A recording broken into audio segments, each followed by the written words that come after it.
पुष्कर पंडित. मी खूप proud feel करतोय कारण माझ्या नावापुढे माझ्या बेस्ट फ्रेंडचं नाव लागतं. माय पापा इज माय बडी. तो मला सकाळी उठवतो, अंघोळ घालतो, एका मिनिटात अख्खा होमवर्क चेक करतो. आम्ही दोघं फुटबॉल खेळतो, भांडतो, मारामारी करतो. He is a magician. आणि माझी मम्मी ती त्या सगळ्यांना पकडते जे दुसऱ्यांना त्रास देतात. पोलीस आहे ना ती. सदरक्षणाय ज्वलनदिनाय ज्याप्रमाणे सज्जनांचं रक्षण करेल आणि दुर्जनांचा नायनाट करेल.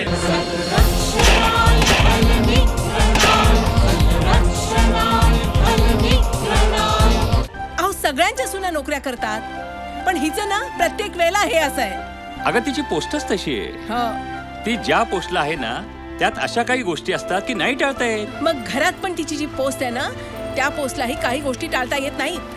आपण आपली घरची कामं करायला बाहेरच्या माणसांना ठेवतो आणि एक दिवस ते आले नाहीत की सगळी कामं आपल्यालाच करावी लागतात कारण घर शेवटी आपलं असतं.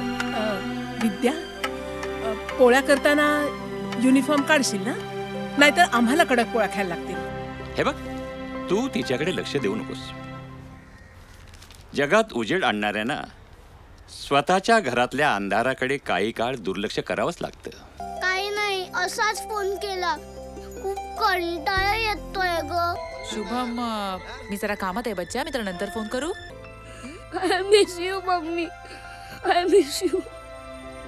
शुभमला त्याचे आई बाबा त्यांच्या जागीच दिसायला हवेत. हे आपलं अंडरस्टँडिंग आहे की कधी कधी मी त्याच्यासाठी त्याची आईही बनतो. पण मला सांग विद्या, तुला असं नाही का वाटत की आपलं हे अंडरस्टँडिंग आपण त्याच्यावर लादतो? त्या दिवशी तुझ्या मामानं तिच्या आयुष्यातलं पहिलं एन्काउंटर केलं होतं. डिस्काव डिस्काव. या वयात मुलांना परिकथा सांगायच्या असतात, एन्काउंटरच्या गोष्टी नाहीत. लेकिन ये सब करते वक्त you are not on duty, you are on leave. Do you have an explanation? तुम्हीच आम्हाला शिकवलं, once a cop always a COP.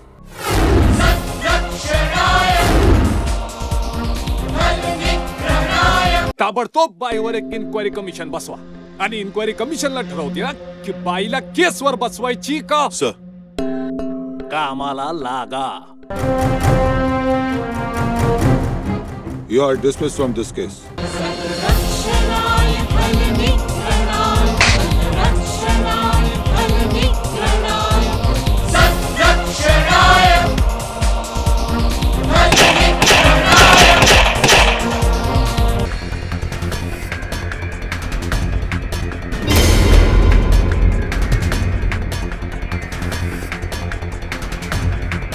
My resignation.